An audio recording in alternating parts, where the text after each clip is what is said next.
Bonjour, bienvenue dans une autre capsule Rendez-vous avec nos experts.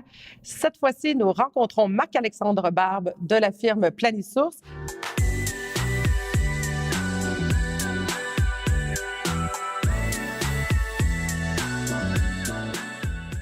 Alors, bienvenue Marc-Alexandre. Merci d'avoir accepté l'invitation. Merci beaucoup, Josée. Ça fait vraiment plaisir d'être ici avec toi et tous tes interlocuteurs. En quoi, Marc-Alexandre, que la planification financière peut être une valeur ajoutée dans un contexte de transfert d'entreprise? On va souvent voir la possibilité de clarifier toute la notion de la retraite des cédants. Donc, comment est-ce qu'ils vont être en mesure de financer selon les diverses sources. Ils ont leur entreprise, ils vont recevoir des actifs à l'externe. Donc, d'être capable de clarifier est-ce que je vais avoir assez d'argent? Donc, ça, c'est souvent un enjeu qui peut amener un peu à embrouiller les cartes, pas savoir c'est quoi la valeur de l'entreprise ou vouloir le plus élevé possible puisqu'il y a une incertitude. Et tout aussi la notion d'intégration des repreneurs, que ce soit la gestion du risque, s'il manque soit de formation un petit peu plus jeune, s'il y a plusieurs personnes qui s'intègrent, que ce soit une portion familiale ou non. Donc, c'est vraiment deux éléments par la planification financière qu'on pourra faire autant aux cédants qu'aux repreneurs, que ça va aider à clarifier beaucoup d'éléments là, pour faire avancer les transactions. On le sait qu'on s'adresse à la PME au Québec, donc la plupart de ces entreprises-là, pour les dirigeants, la valeur de leur entreprise va être leur pécule de retraite. Donc, cette planification-là financière, pour eux, vise quel objectif?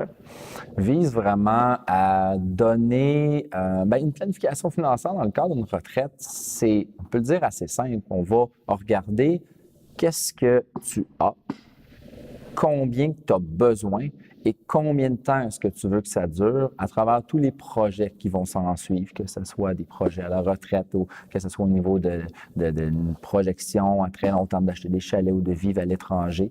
Donc, le cédant, sa planification, quand il vise à transférer son entreprise, devrait être une planification tournée vers lui pour savoir, OK, si je prends ma retraite, ou si je veux relever de nouveaux défis, parce que, bon, retraite pour un entrepreneur, souvent, là, ils ne veulent pas en entendre nécessairement parler, ça nécessite une planification personnelle pour savoir combien je vais avoir besoin pour réaliser mes projets finalement. Et on le sait, bon, soyons honnêtes, plusieurs dirigeants d'entreprise ont passé différentes dépenses personnelles par rapport à son entreprise. Ouais.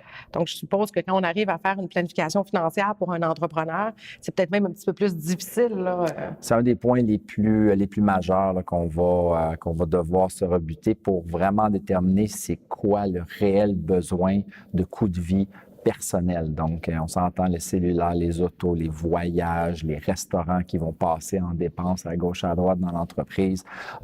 Des fois, dans des contextes familiales, ils vont vouloir garder une petite entente. Il y a moyen d'avoir une conversation, mais il faut faire sortir ces montants-là. Il faut au moins prendre conscience de quelles sont ces dépenses-là. Et des fois, les gens ne se rendent pas compte.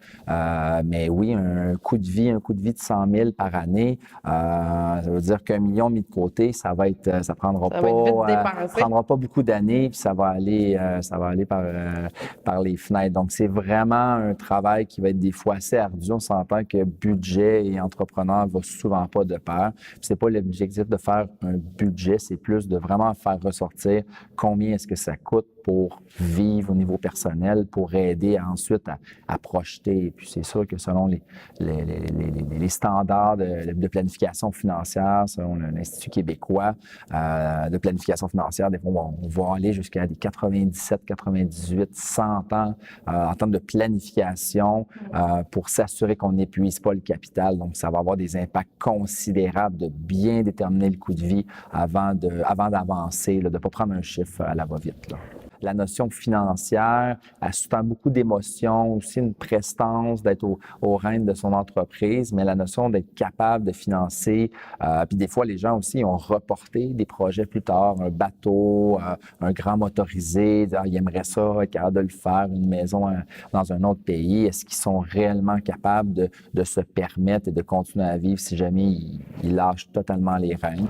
Donc, ce que j'entends, c'est qu'il faut combiner autant le volet financier que le volet de la personne aussi en termes de son identité. Si tu mentionnais tantôt que, bon, le dirigeant qui veut peut-être rester parce qu'il y a cette fierté-là, il y a cette valorisation-là.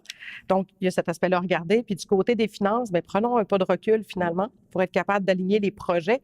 Et c'est ce qui va nous permettre de dire, bien, est-ce que tu vas rester dans est-ce que tu peux rester? Combien de temps?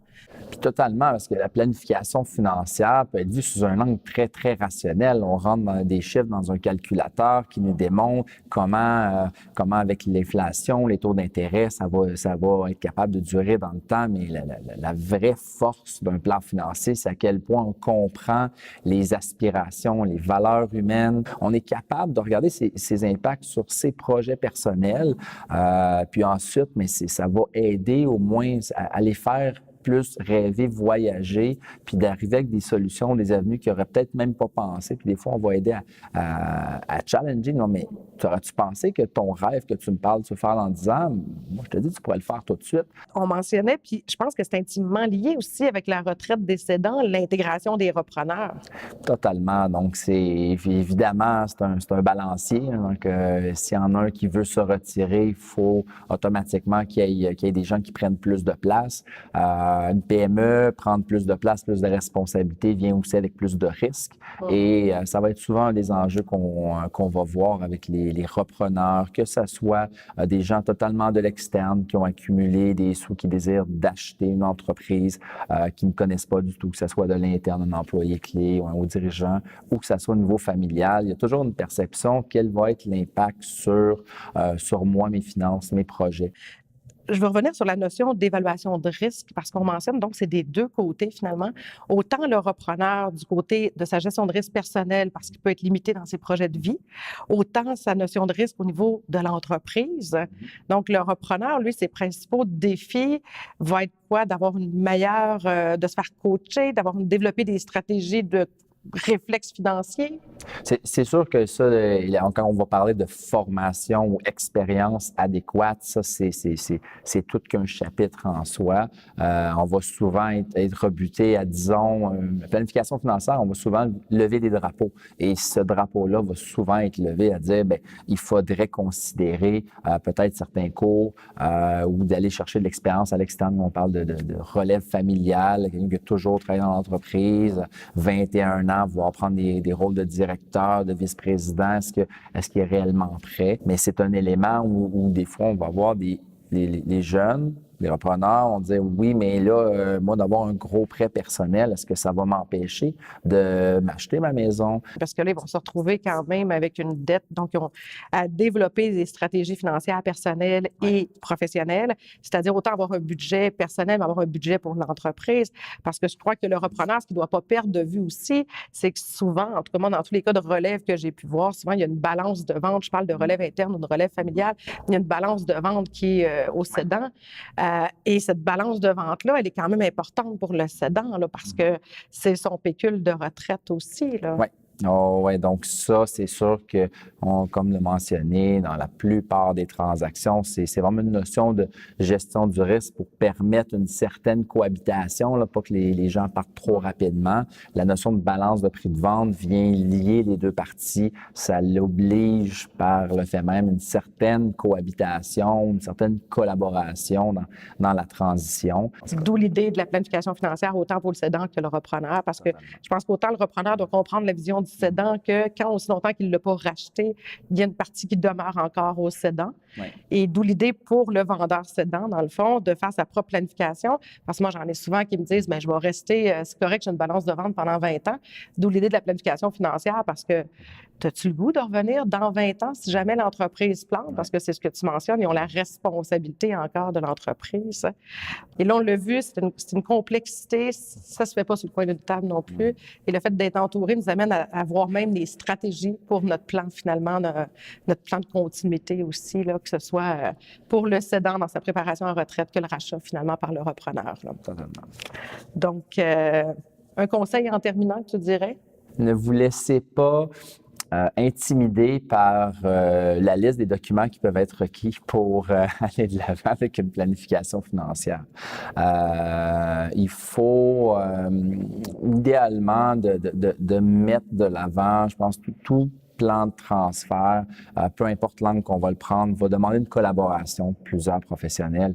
Et dans les cadres de démarche d'une planification financière, il faut tout de suite en parler à notre comptable, à nos juristes pour être capable de collaborer avec le planificateur financier, tout ce qui est les états financiers, les rapports d'impôts, de comprendre les stratégies de rachat, tout le testament, mandat en cas d'inaptitude, convention d'actionnaire, peut être des éléments assez complexes, même juste de le comprendre, les retrouver, ça peut être des fois très long, mais ça peut être très long juste parce que les gens ont un peu éparpillé ça à travers les années ou sont très, très occupés, mais de prendre le temps de vraiment dresser son vrai bilan complet, de tout sortir les éléments et les rassembler en un.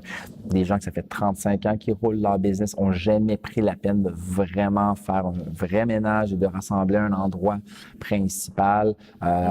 Tous ces aspects-là, il faut vraiment ne pas être intimidé. C'est un exercice qui va aider à simplifier toutes les années à venir et quand on commence à penser à transférer son entreprise, c'est un excellent moment de prendre ce temps-là, de s'asseoir, de tout rassembler. C'est ce qu'un planificateur financier va être en mesure de faire, d'aider à rassembler, à centraliser à un endroit.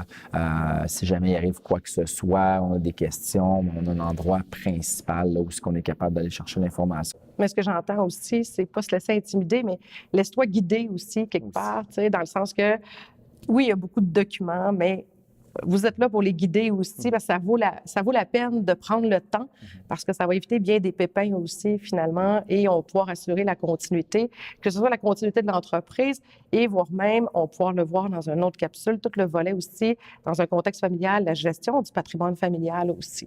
Totalement. Donc, écoute, merci beaucoup, Marc-Alexandre. C'est un grand plaisir, Josée, d'avoir été avec toi aujourd'hui.